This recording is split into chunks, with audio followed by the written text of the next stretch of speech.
আসসালামু আলাইকুম এভরিওয়ান, কেমন আছেন সবাই? আশা করছি সবাই আলহামদুলিল্লাহ ভালো আছেন। আমরাও ভালো আছি। তো আপনারা অলরেডি জানেন যে আমি আমার শ্বশুর বাড়ি আছি। তো আমার শ্বশুর বাড়ি থেকে 60 ফিট খুবই কাছে, অনেকদিন 60 ফিট যাওয়া হয় না। তো আজকে আহমাদের বাবা জলদি বাসায় এসেছেন, তো ভাবলাম যে একটু 60 ফিট থেকে ঘুরে আসি, একটু খাওয়া দাওয়া হবে। তো তাই নেমে পড়লাম। তো এখন যাচ্ছি 60 ফিটের দিকে, সেটাই আজকে আপনাদের সাথে শেয়ার করব। তো যারা আমার ভিডিওটি দেখা শুরু করেছেন, রিকোয়েস্ট করব না টেনে পুরো ভিডিওটি দেখবেন। আর দেখতে দেখতে যদি ভালো লেগে যায় অবশ্যই আমার চ্যানেলটি সাবস্ক্রাইব করে দিবেন। যারা অলরেডি সাবস্ক্রাইব করে ফেলেছেন তাদেরকে জানাচ্ছি অসংখ্য ধন্যবাদ।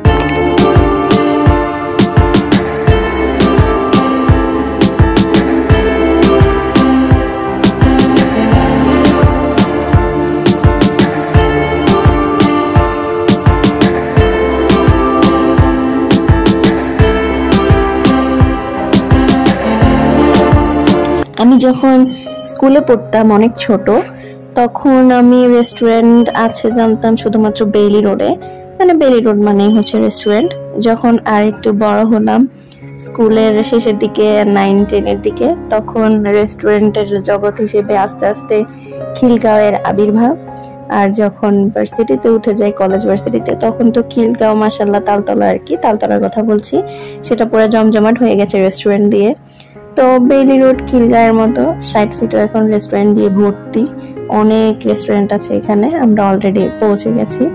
তো আজকে খাবো হচ্ছে খাদনে।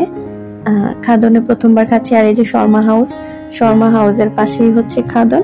এই শর্মা হাউসে প্রায় 2-3 বছর আগে একবার খেয়েছিলাম। মোটামুটি অ্যাভারেজ, আমার কাছে আহামরি কিছু লাগে নাই। তো আজকে খাদনে যাব, বেশি কিছু খাবো না, দেখি হালকা পাতলা স্ন্যাক্স কি খাওয়া যায় বিকালের নাস্তা হিসেবে, কারণ বাসায় গিয়ে তো ভাত খাবই। তো ওদের এন্ট্রিটা ভালোই ছিল, খুব একটা বড় না রেস্টুরেন্টটা, তবে ফ্যামিলি ফ্রেন্ডসদেরকে নিয়ে ছোটখাটো কোনো প্রোগ্রাম করা যেতেই পারে। আর এই রেস্টুরেন্টে বুফেরও ব্যবস্থা আছে, ওই যে ওই কোণাটাতে। তো আমি ঢুকছিলাম আর একটু ক্লিপ নিচ্ছিলাম আর কি, যেটা ভালো লাগে আমার করতে। আহমাদ আর আহমাদের বাবা আগেই চলে এসেছে, তো ওরা বসে নাই, আমার জন্য ওয়েট করছিল। আহমাদ একটু কনফিউজ ও কার সাথে বসবে। তো আমরা এখানে বসে আছি, আমাদের অর্ডার করা শেষ। অর্ডার করেছি নাচোস আর হচ্ছে থাই স্যুপ। আর যে দরজাটা দেখতে পাচ্ছেন, এটা ছিল ওদের কিচেন। আর এই যে এখানে বুফের ব্যবস্থা, খাবার রাখার ব্যবস্থা। আবার একটু করে আপনাদেরকে জায়গাটা দেখিয়ে দিচ্ছি কেমন। আমার কাছে ভালোই লেগেছে ওদের ডিজাইনগুলো। বর্তমানে যে রেস্টুরেন্টগুলো করা হচ্ছে, চাইনিজ রেস্টুরেন্টগুলো, সেগুলো দেখা যাচ্ছে যে ইন্টেরিয়রটা খুবই সুন্দর করে, খুবই আকর্ষণীয় থাকে। তো আমরা বসে ওয়েট করতে করতে অলরেডি আমাদের খাবার রেডি, এখন খাবারটা চলে আসবে। আহমদকে অনেক চেষ্টা করেছিলাম নাচোস খাওয়ানোর, কিন্তু নাচোস না, স্যুপ খাওয়ানোর, সে স্যুপটা খায় নাই। এই যে আমাদের নাচোস।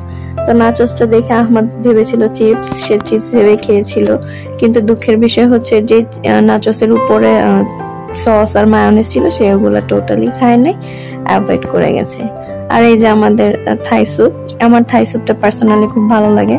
আহমদ থাই স্যুপ মাঝে মাঝে খায়, মাঝে মাঝে খায় না, চিকেন স্যুপটা খায়। তো আজকে নাচোসটা না থাকলে হয়তো বা সে থাই স্যুপ খেত। ইচ্ছা ছিল অন্থন নেওয়ার, পরে ভাবলাম যে না, অন্থনটা অ্যাভয়েড করে আমরা নাচোসটা খাই, কারণ সবসময় স্যুপের সাথে নাচোস খাওয়া হয়। আর চিকেন ফ্রাইটাই নিতে চাইনি, কারণ আহমদ চিকেন ফ্রাই শুধু উপরের ক্রিস্পি যে লেয়ারটা সেটা খায়, চিকেন খায় না। এদিকে আমি আহমদের বাবাকে বলছিলাম যে আমাকে একটু সার্ভ করে দিতে, আমি একটু খাবো। আর একটু ক্লিপও নেই, ভিডিও ক্লিপ, ভালো লাগে আর কি এই টাইপের ক্লিপগুলো নিতে। আর মাঝে মাঝে ফ্যামিলি টাইম কাটাতে ভালো লাগে। আমি আহমদের বাবা প্রায় আগে বেরিয়ে যেতাম, আর আমার ছোট বেবিটাকে নিয়ে এই প্রথমই আমরা বের হয়েছি। ও বার্থের পরে আর কোথাও যাওয়া হয় নাই, এটাই প্রথম যাওয়া। বাট বেচারি কিছুই খেতে পারে নাই, এই জন্যই আর কি একটু আফসোস। যাই হোক, ইনশাল্লাহ আর কয়েকদিন পরে ও খেতে পারবে আমাদের সাথে। আগে আমাদের অনেক বেশি বের হওয়া হতো, এখন সেটা অনেক কমাই দিছি, খুব একটা বের হই না। আর বের হলেও দেখা যায় বাসায় ফেরার একটা তাড়া থাকে। এই যে আমরা এখানে এসেছি, ভিতরে টেনশন, কখন জানি আমার ছোট বেবিটা কান্নাকাটি শুরু করে বা কখন ওর খারাপ লাগা শুরু করে। ওর প্রায়োরিটি এখন আগে। আহমদের সময়ও সেম হয়েছিল।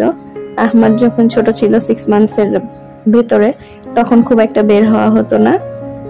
আমরা ওর 6 মান্থস পার হওয়ার পরে বের হওয়া শুরু করেছি। আর আপনারা অলরেডি দেখেছেন সে সস সহ যেই নাচোসগুলো ছিল সেগুলো বেছে বেছে ফেলে দিয়ে সে সস ছাড়াগুলো খাচ্ছিল। আর সে এক মনে বাহিরে তাকিয়ে তাকিয়ে খাচ্ছে। তো আমরা যখনই যেই রেস্টুরেন্টে যাই না কেন চেষ্টা করি যে একটু জানলার পাশের সিটগুলোতে বসার ব্যবস্থা থাকে, কারণ এতে করে দেখা যায় আহমাদ বাহিরে দেখে খায়, ওর কনসেন্ট্রেশনটা অন্যদিকে থাকে, খায় আর কি। এখানে আমি আর আহমাদের বাবা গল্প করছিলাম আর খাচ্ছিলাম, এই আর কি আজকে আমাদের একসাথে কাটানো সুন্দর একটা সন্ধ্যা। তো খাওয়া দাওয়া শেষ করে এখন যাচ্ছি বাসার দিকে। তো ভিডিওটা আর বড় করছি না, আজকে এখানেই শেষ করে দিব ভাবছি। তো যারা যারা আমার ভিডিওটি প্রথম থেকে এই পর্যন্ত দেখেছেন তাদেরকে জানাচ্ছি অসংখ্য ধন্যবাদ। আপনাদের সাপোর্টেই আমার এগিয়ে চলা। তো আমার ভিডিওটি যদি ভালো লেগে থাকে অবশ্যই আমার চ্যানেলটি সাবস্ক্রাইব করে দিবেন, আর কেমন লেগেছে জানাতেও ভুলবেন না। যারা অলরেডি সাবস্ক্রাইব করে ফেলেছেন তাদেরকে জানাচ্ছি অসংখ্য ধন্যবাদ। আর যারা সাবস্ক্রাইব না করে ভিডিও দেখেন তাদেরকে রিকোয়েস্ট করব প্লিজ আমার চ্যানেলটা সাবস্ক্রাইব করে দিবেন। আপনাদের এক একটা সাবস্ক্রিপশন আমার সামনের দিকে এগিয়ে যাওয়ার অনুপ্রেরণা